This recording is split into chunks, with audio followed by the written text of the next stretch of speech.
যেত না, তাহলে গেল কেন? এই প্রশ্নটা উদ্ধব আমার কৃষ্ণ সখাকে করেছিল। কৃষ্ণ, যে পক্ষে কৃষ্ণ রয় সেই পক্ষের অপমৃত্যু হয় না। তাহলে যাদের দলে কৃষ্ণ থাকে তারা তো কোনোদিন পরাজিত হয় না। তাহলে পাণ্ডবদের দলে কৃষ্ণ তুই ছিলিস, তাহলে পাণ্ডবরা পাশাখালায় হেরে গেল কেন? উদ্ধব প্রশ্ন করছে ভগবান কৃষ্ণকে। কৃষ্ণ হাতে জড়ো করে বলেছিল, ঠিক বলেছ, যে যাদের যাদের সঙ্গে কৃষ্ণ থাকে তাদের কোনোদিন পরাজয় হয় না। তথাপি পঞ্চ পাণ্ডবরা পরাজিত হয়ে গেল পাশাখালায়। কেন হলো জানো? কারণ দুর্যোধনের সিদ্ধান্তটা ঠিক ছিল, যেটা পাণ্ডবদের ছিল না। যার জন্য একটুখানি ভুলের জন্য আমি দুর্যোধনের হলাম, সেদিন আমি পাণ্ডবদের হই না। উদ্ধব তো অবাক হয়ে গেল, কৃষ্ণের প্রাণ ছিল পাণ্ডবরা, সামান্য একটা ভুলের জন্য দুর্যোধনের হয়ে গেল, দুর্যোধন জিতে গেল আর পাণ্ডবরা হেরে গেল পাশাখালায় কি করে? ভগবান বলেছিল জানো উদ্ধব, যখনই আমি আমার এই দুর্যোধন আর পাণ্ডবরা 100 জন আর 5 জনেরা পাশাখালায় বসবে। দুর্যোধন ভালো পাশাখালা জানতো না বাবা, যার জন্য দুর্যোধন অনুমতি দিয়েছিল আমার হয়ে আমার মামা শকুনি পাশাখালার ভূমি চালাবে। সিদ্ধান্তটা নিয়েছিল আমার হয়ে আমার মামা খেলবে। কিন্তু কিছুক্ষণের জন্য বাবা পাণ্ডবদের হৃদয়ে একটু অহংকার এসে গেল। মনে মনে চিন্তা করেছিল, আমরা তো ভালো পাশা খেলা করতে জানি, সেটা দুর্যোধন জানে না। সবার সামনে দাঁড়িয়ে থেকে কৃষ্ণকে বলেছিল, কৃষ্ণ, আমরা পাশা খেলাই বসবো, তুমি কিন্তু এখানে থাকবে না। যতক্ষণ না আমি যুধিষ্ঠির তোমাকে ডাকবো ততক্ষণ তুমি এখানে আসবে না। ভগবানের তৎক্ষণাৎ অভিমান হলো। একবার যদি যুধিষ্ঠির মহারাজ বলতো যে যেমন দুর্যোধনের পক্ষ নিয়ে শকুনি মামা খেলবে, ঠিক যুধিষ্ঠির পক্ষ হয়ে আমার স্বয়ং কৃষ্ণ দয়াময় খেলবে, যদি একবার বলতো, তাহলে কোনোদিন পাশাখালায় পাণ্ডবরা হেরে যেত না। বসলো পাণ্ডবরা, কৃষ্ণ আড়ালে রইল। যতক্ষণ না পাণ্ডবরা ডাকবে ততক্ষণ কৃষ্ণের তো হাত পা বাঁধা, আসতে পারবে না। এইটুকু ভুলের জন্য পাণ্ডবরা হেরে গেল। উদ্ধব আরো প্রশ্ন করেছিল, সখা কৃষ্ণ, দ্রৌপদী যদি তোমার প্রাণ হলো, একটা নারী জাতির সম্মান চলে গেল। তুমি বস্ত্র দিয়েছিলে ঠিক কথা, কিন্তু মেয়েটার সম্মান চলে যাবার পর তার আগে কি তুমি পারতে না ওই দ্রৌপদীর বস্ত্রটা জগিয়ে দিতে? বলে পারতাম উদ্ধব, কিন্তু দিলাম না। কেন? তার একটাই কারণ ছিল, দ্রৌপদীও পাণ্ডবদের মতো আমাকে প্রথমেই স্মরণ করে। প্রথমে তো স্বামীদের কাছে সাহায্য চেয়েছিল, স্বামীরা মাথা নিচু করে দাঁড়িয়েছিল। পঞ্চ পাণ্ডব অস্ত্রগুরু দ্রোণাচার্যের কাছে সাহায্য চাইলো, মাথা নিচু করে রইল। পিতামহ ভীষ্মের কাছে সাহায্য চাইলো, মাথা নিচু করে রইল। কেউ যখন সাহায্য করছে না, তখন দ্রৌপদী কেঁদে বলেছিল, এই পৃথিবীতে তাহলে তো কেউ কারুর নয়। আজকের একটা নারী জাতির সম্মান চলে যাচ্ছে। প্রত্যেকের মতো স্বামী যারা বলশালী, যাদের এত ক্ষমতা, তাদের কাছে আমি হাত জোড়ো করে সাহায্য চাইছি, কিন্তু তথাপি তারা সাহায্য করছে না। সবার শেষে দ্রৌপদীর মনে পড়েছিল তার সখা কৃষ্ণের কথা। একেবারে যদি আগে মনে পড়তো, তাহলে নারী জাতির তার সম্মান ওই ধুলোই মিশে যেত না। তাহলে এইটুকু শুনে বাবা আপনারা আমরা কি শিখলাম? তাহলে যত ঘোর বিপদ হোক না কেন, স্মরণ যদি করতে হয়, প্রথমেই আমার গোবিন্দ চরণ আশ্রয় করো। আর যদি গোবিন্দ চরণ একবার আশ্রয় করে, একবার যদি সব কিছু আমার বলতে যা কিছু আছে, তোমার দেহ মন প্রাণ জীবন যৌবন সব কিছু তোমার দিলাম বলি, দয়া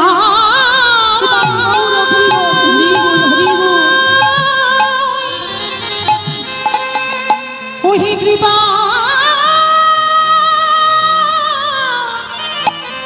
কৃপা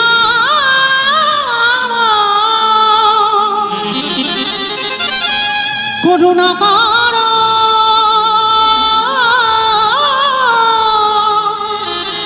ওহি কৃপা কৃপা।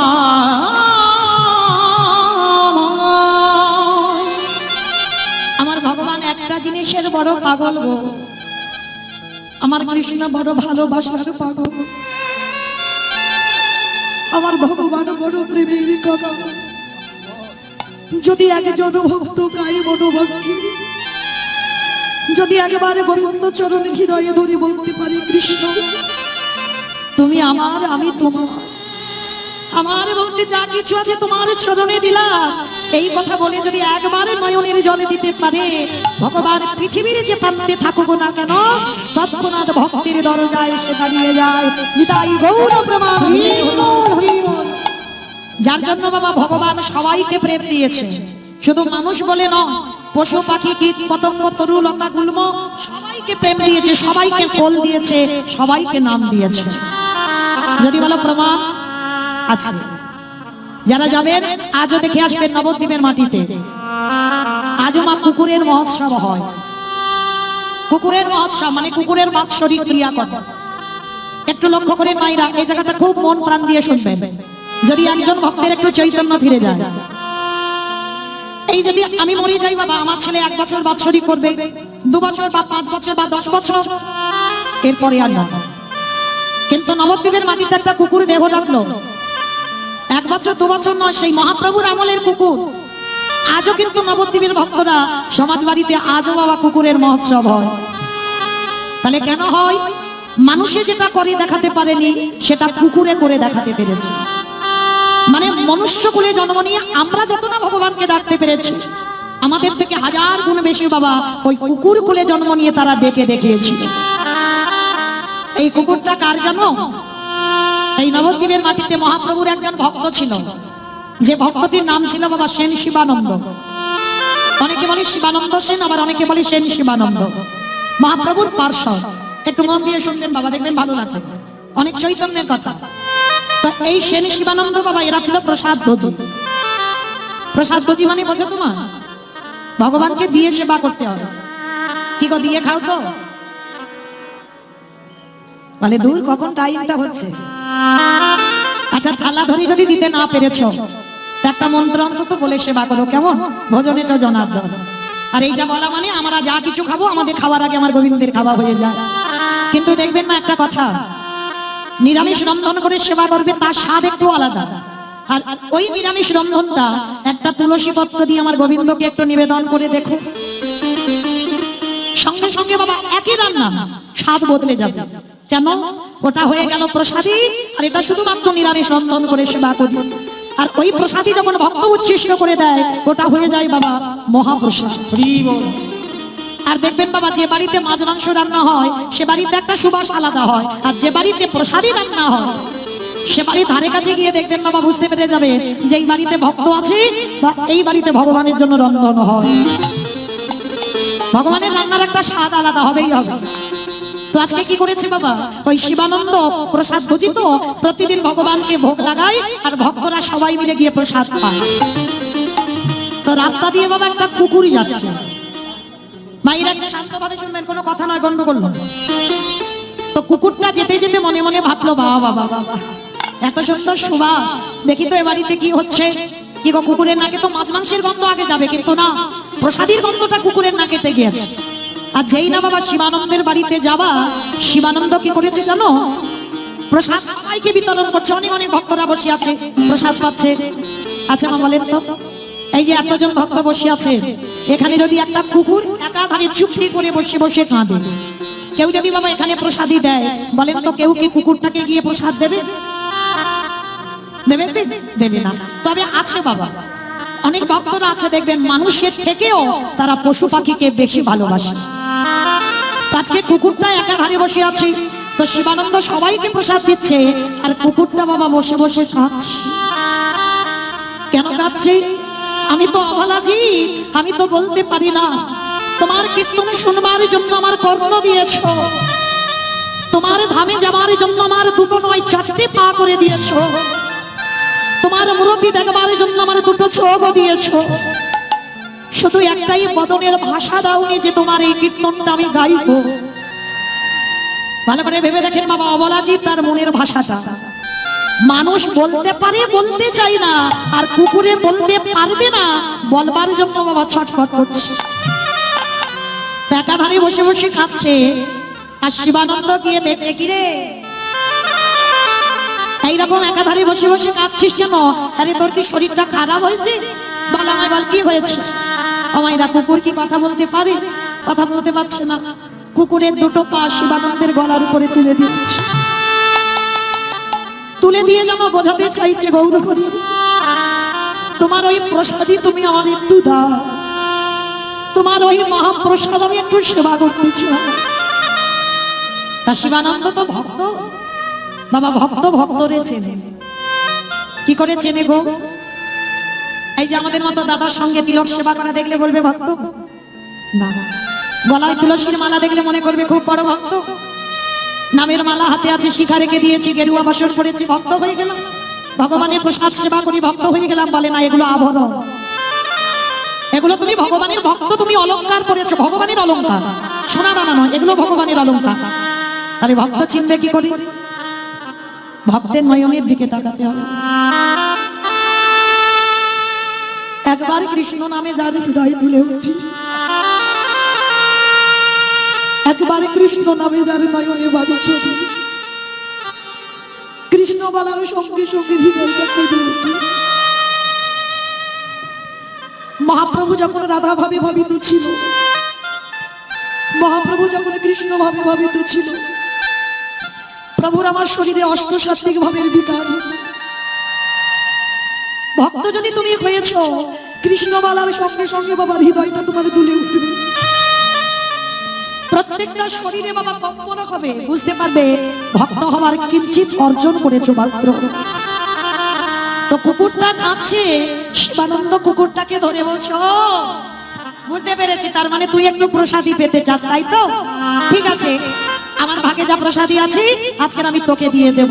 তো শিবানন্দ আর কুকুরটা ভাগাভাগি করে প্রসাদ পেয়েছে। বাবা কুকুরের টাইম জ্ঞান নাই, কিন্তু এমন তার ঘ্রাণ শক্তি ছিল, যখনই প্রসাদ বিতরণ হয় কুকুরটা শিবানন্দের বাড়িতে চলে যায়।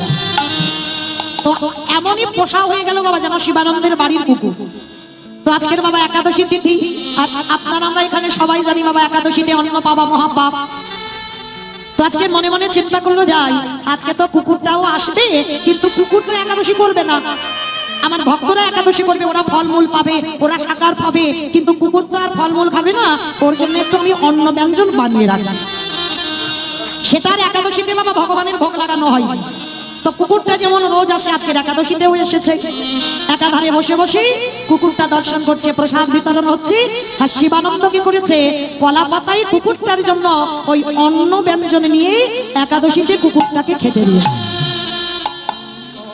আর যখনই অন্ন ব্যঞ্জন দিয়েছে গো, অভাগা জীব তো বলতে পারছি না যে আজ একাদশীতে অন্ন পাবা মহাপাপ, এই একাদশীতে যদি অন্ন পাই আমি রৌরব নরক কামিয়ে খাবো। কারণ ওই নবদ্বীপের কুকুরটা ভাগবতে শুনেছে বাবা, কারণ শ্রবণ শক্তি তো আছে, দেখবার ক্ষমতা আছে, হয়তো বলবার ক্ষমতা নেই, কিন্তু শ্রবণ ক্ষমতা আছে। তো শুনে রেখেছে বাবা একাদশীতে অন্ন পাবা পাপ, পাপ ভক্ষণ করা হয় অন্ন সেবা করলে। তা সেই জন্য কুকুরটা অন্নের থালার দিকে তাকিয়ে একটা একটা করে বাবা চোখের জল ওই অন্নের থালাতে পড়ছে। দয়া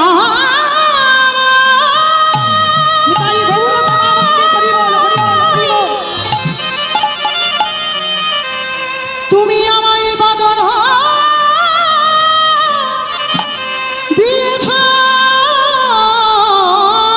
বটে,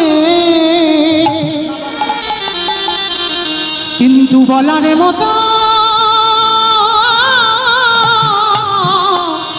ভাষা দিলে না।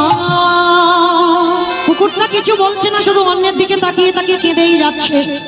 তা শিবানন্দী এসে বলছে, কিরে তোর জন্য আলাদা করে অন্ন ব্যঞ্জন বানালাম, আমি জানি তুই আসবি, তুই খাবি, ওই জন্য দিলাম, তুই খাচ্ছিস না কেন?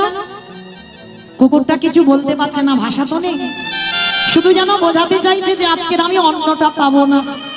গৌর হরি, যদি সারাদিন আজকের আমি প্রভুর প্রসাদই না পাই, তো সারাদিন আমি জল স্পর্শ করবো না, থাকতে যদি হয় আজকে সারা রাত দিন আমি নির্জলাই থেকে যাবো।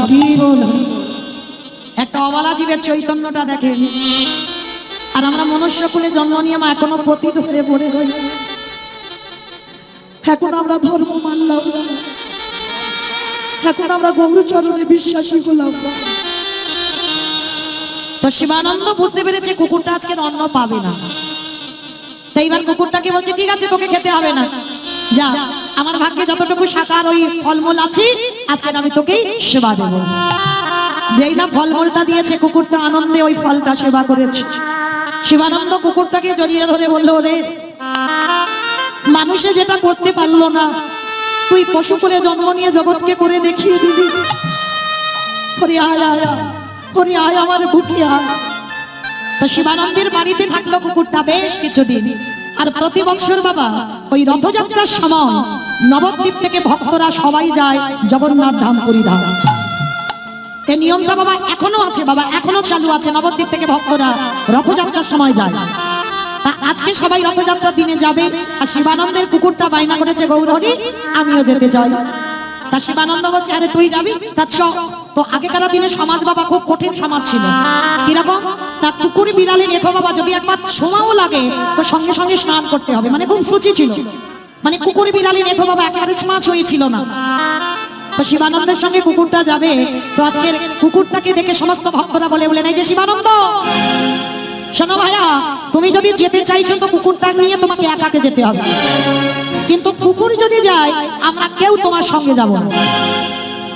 তো শিবানন্দ বলে বলেন, দেখো ভাই ঠিক আছে তোমাদের যেতে হবে না, কিন্তু কুকুরটা তো অবলা, ওকে আমি কার কাছে রেখে যাব?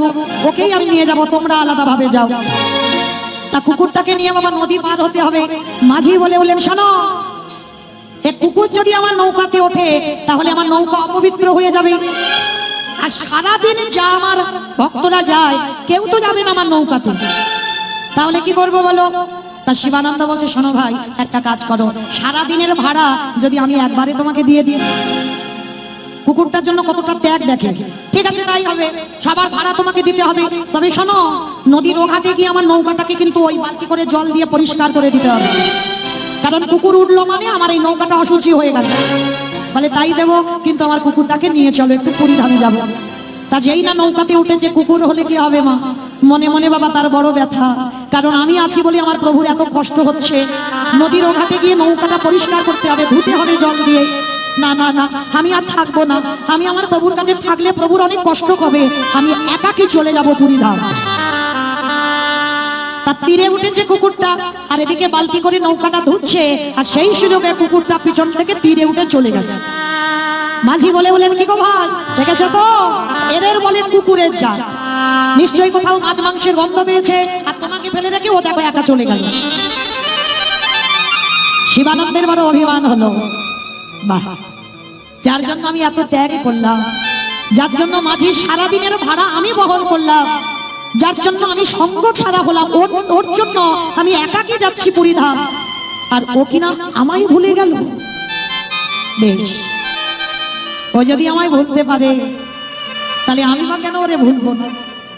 আর আমি ওর কাছে যাব না, আমি ওকে ডাকবো না, আমি একা একা পুরী ধামে চলে যাব। কিন্তু শিবা পৌঁছে গেল পুরী ধাম। কুকুরটা গেল কোথায়?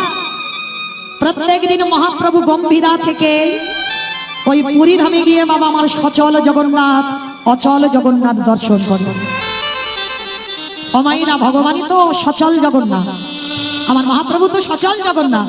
আর সচল জগন্নাথ দেখবেন মা, জগন্নাথ দেখবার আগে একটা জিনিস দর্শন করতে হয়, জগন্নাথের সোজাসুজি আছে যেটা হলো গরুর ধ্বস্তম্ভ দিয়ে দেখবেন বাবা লম্বা মতো একটা খুঁটি দাঁড় করানো আছে, ওটা হলো গরুর ধ্বস্তম্ভ। আজও লক্ষ্য করে দেখবেন ওর দেওয়ালে ওর গায়ে আজও মহাপ্রভুর হাতের চিহ্নটা লেগে আছে। প্রতিদিন আমার চৈতন্য মহাপ্রভু ওই গরুর ধ্বস্তম্ভতে হাত দিয়ে আড়াল থেকে আমার সচল জগন্নাথ অচল জগন্নাথকে দেখে প্রেমাশ্রু বিগলিত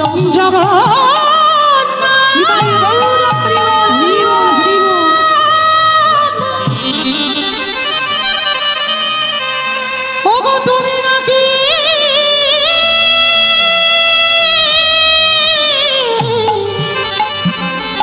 জগতের এবার আমায় কৃপা, আমায় কৃপা, এবারে আমায় কৃপা কৃপা।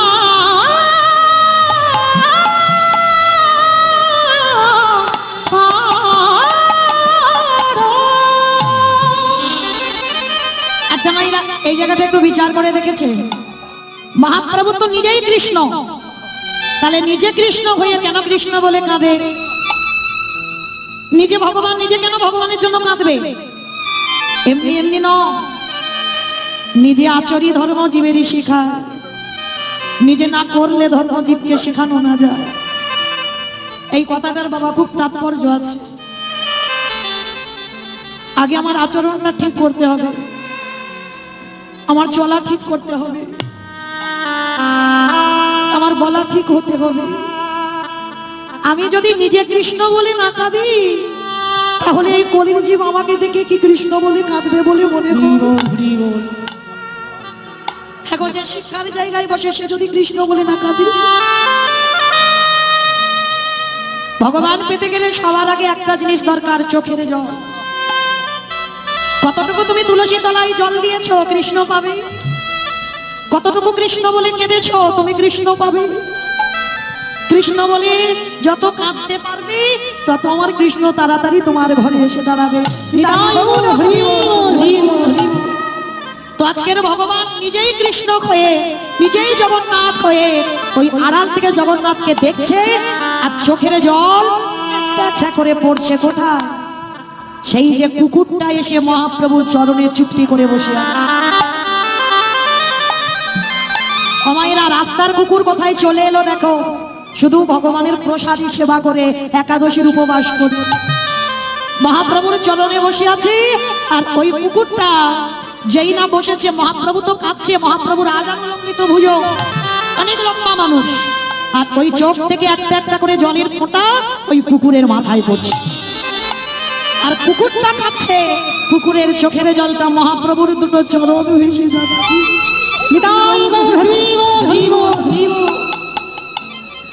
যখনই মহাপ্রভুর চরণে জলটা পড়েছে, কে এমন করে আমার চরণ দুটো ধৌত করে দিল? কে? প্রভু আমার নিচের দিকে তাকিয়ে দেখলো একটা অবালা কুকুর। মহাপ্রভু আমার করুণার হাত গো, হাতটা বড় করুণার হাত। কৃষ্ণ বল, একবার কৃষ্ণ বল, একবার কৃষ্ণ বল।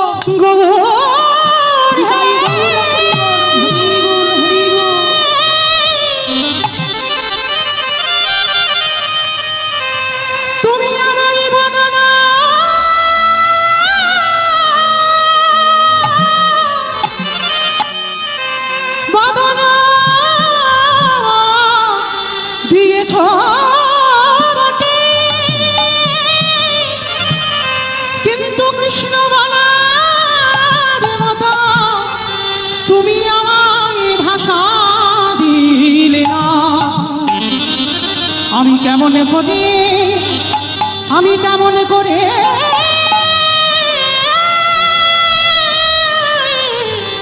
কৃষ্ণ বলি?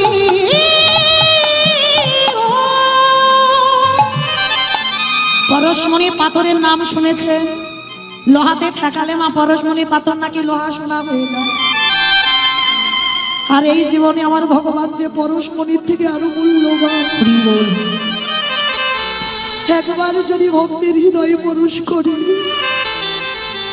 তবে হৃদয়ে সোনায় করি। ও যে ভাগে দে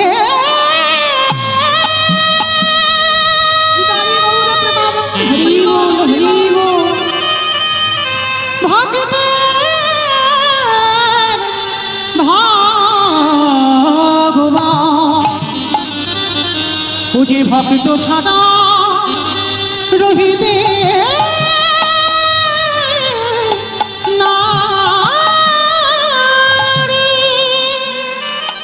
যেই না বারে বারে প্রভু আমার করুণার হাতটা দিয়ে বলছে, কৃষ্ণ বল, কৃষ্ণ বল, কৃষ্ণ বল। ওই অবলা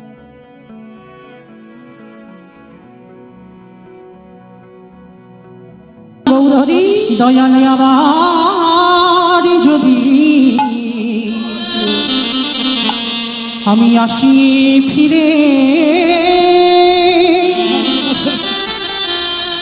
আমায় দিয়া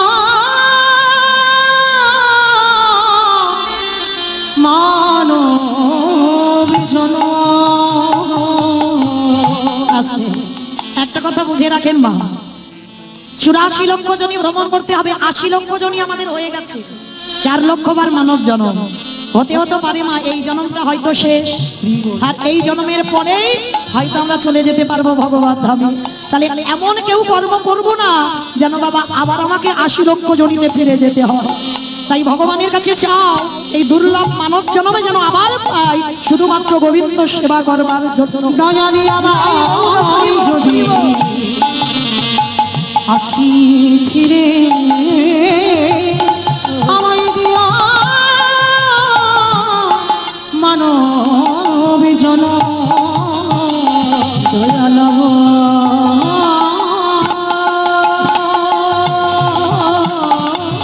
যদি বল আসি ফিরে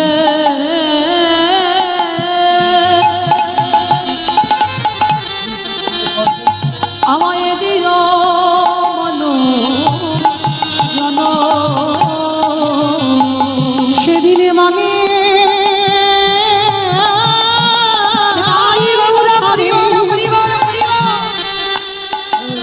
আমি ভজিব তোমার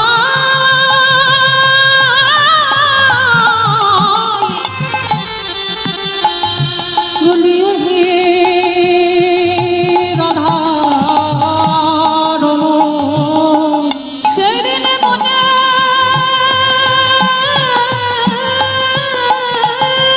সাথে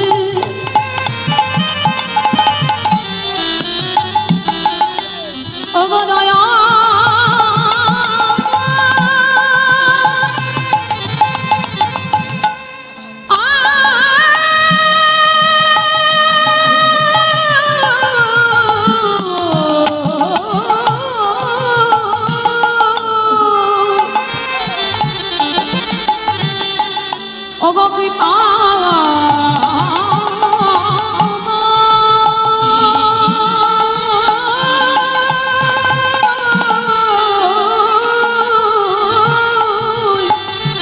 সেদিনে মনের সাথে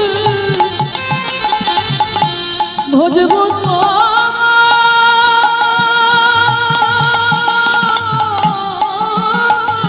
হরি বল হরি বল।